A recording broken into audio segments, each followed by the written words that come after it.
What's going on YouTube? Gator coming back at you with a fresh new episode. This video we're going to be doing a little bit of tying. It's going to be a simple little bucktail jig that actually produced my personal best rainbow. This actually comes at the request of a viewer named Gotya. He asked if I knew of any patterns, any streamer patterns that'd be good for trout in northern New Hampshire. Now obviously I live in Massachusetts, I don't know much about New Hampshire, but I'm figuring that what works here would work there. It's the same general climate, all the Northeast. So without further ado, let's get into what you're going to need. What you're going to need to tie this pattern is a suitable streamer hook. I like to tie these on a size 4, but of course you can scale that either up or down to suit your needs. You're going to need either a gold or brass cone that's the right size for whatever hook you're using. You're going to need some of this metallic olive chenille. You're going to need some gold tinsel. You're going to need a bobbin spooled up with a suitable thread. I prefer to use a flat black thread, but that's just me. And last of all, you're going to need yourself a natural colored bucktail. Now, I prefer these ones with the lighter colored fibers, but if you have darker, that'll work. Just get the lightest fibers you can. Alright, so before we get started, I just wanted to make a quick note that I'm sorry if my hands are a little grimy, but up at the college I got to take an art class for my major. And we're doing a lot of stuff with charcoal, and man, that stuff just doesn't come out no matter how much lava soap I use. So to start, I've just put the bead on my hook here. I'm going to start my thread like I do every time. Get a decent little base of thread up on here. I'm going to try and get some back behind the bead here to help stop it from wiggling.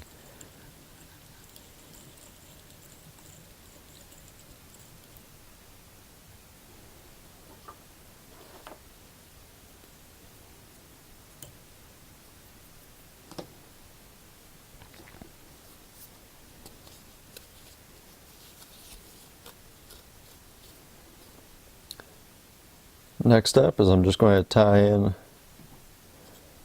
both my chenille and my tinsel, making sure I've got a good bite on them here with the thread. Make a couple passes. Yeah, that's locked down tight. Alright, after wrestling with my tinsel here, I'm going to tie it in. Same as I did my chenille. I'm going to set that down. I'm going to bring my thread back up right behind my bead here. So then I'm just simply going to start bringing my chenille forward.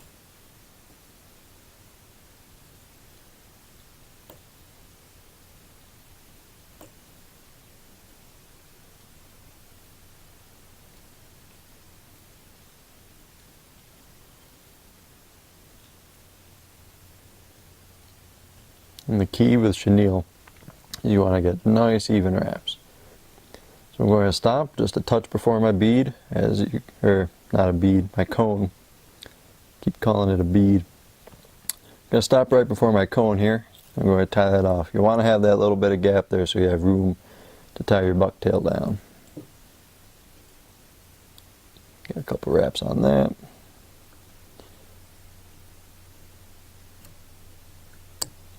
Trim the tag end without nipping the thread. Make sure I got that tied down good. So as you can see, we just have a real basic body at this point. Okay, so I just looked up at the screen there and noticed that it was out of focus. Don't know how long it was out of focus, but I'll cut that if I have to. So basically at this point we've just brought our chenille up back behind our cone here.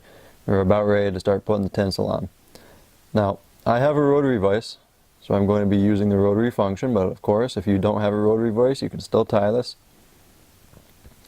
Almost as easy. So then with my tinsel here, just going to start palming it up the body like you would a woolly bugger. Most everybody knows how to tie a woolly bugger. It's one of the first patterns you learn, and if you don't know how to tie it, you should in fact learn. It's a great pattern that works for warm water and cold. Alright.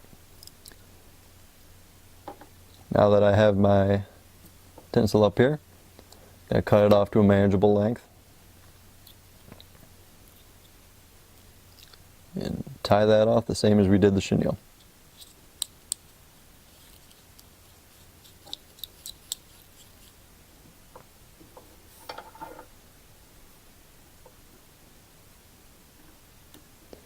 Trim my tag as close as I can.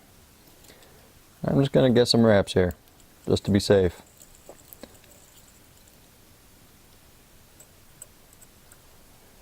So now, it don't look too pretty now, but pretty flies are not usually the flies that catch fish. And I'm just going to measure myself out some bucktail here. And the way I do that, for you new guys, is you just hold it over the top and see what looks about right. Now, you want to tie these fairly sparse, which is to say you don't want a lot of wing material. You want them to be pretty thin. So yeah, that looks about right to me. Cut it off. Now, there are some patterns where you would want a lot of wing material, but for the sake of this, we'll say you don't. Now I'll bring this and I'll actually try and slip that up into the cone there as much as I can and tie down my bucktail right on top of the fly. Pretty simple like.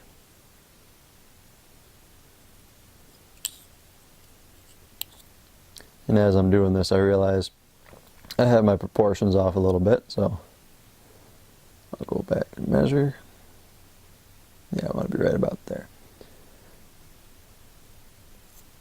Trim that off. We can try again. Slip my tag here, back up under my bead. Give myself a neater looking finish.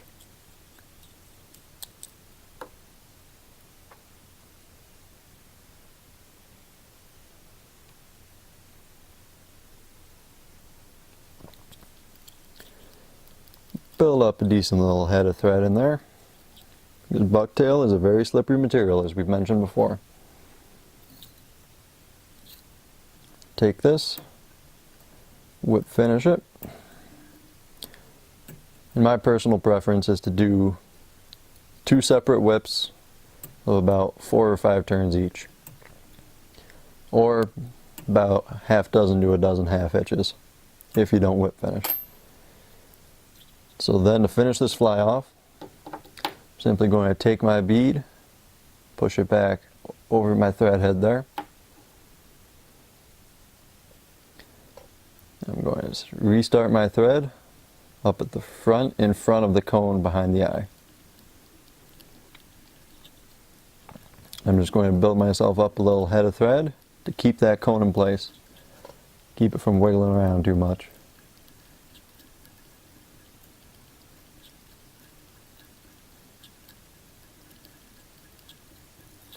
Just like so.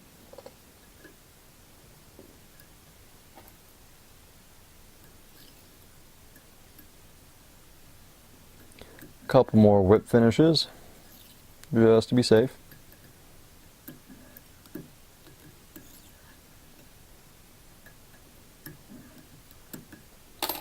I'm going to trim both my tag and my beginning thread. Now, I know it doesn't look like much, but put your eyes in the mind of a fish, or put yourself in the mind of a fish. It's got the olive, it's got a brown back, and it's got little flecks of gold, mainly the gold head and the gold tinsel there. Now, what I believe this imitates is I think it imitates some kind of an emerald shiner, maybe some kind of a chub. I don't know, but whatever it is, they do seem to love it. So give it a shot. Let me know what you think. And it's without a doubt not a pretty fly, but what can I say? I mean, I tied this up on a whim once and immediately went out and caught my personal best rainbow. So I'm not going to argue with what works. We can tie things that we think are pretty all day long, but if they don't catch fish, you know, what's the point? I sincerely hope you enjoyed that video. I hope it helped you out. give it a try. Let me know. As I've always said, fly patterns are flexible. If you don't have those colors, or if something's a little off, you don't have the right size hook, try it anyway. Give it a shot. Make one that's orange and blue. You never know. The fish are weird, man. You never know what they're going to take. And if you have any other video ideas or any other patterns you'd like to see me tie, anything of the sort, drop me a comment down below and I'll be sure to make a video on it if I know the answer. So on that note, I'd like to ask you that if you liked the video, there'll be another one up there, maybe another one up there if I can fit it without mushing my head. If you click that button right there, that'll subscribe you. We're trying to get to 5K subs. We're a little over 1,000 right now, but we are well on the way making progress. As always, my name's Gator, and I'll see you later. Goodbye and God bless.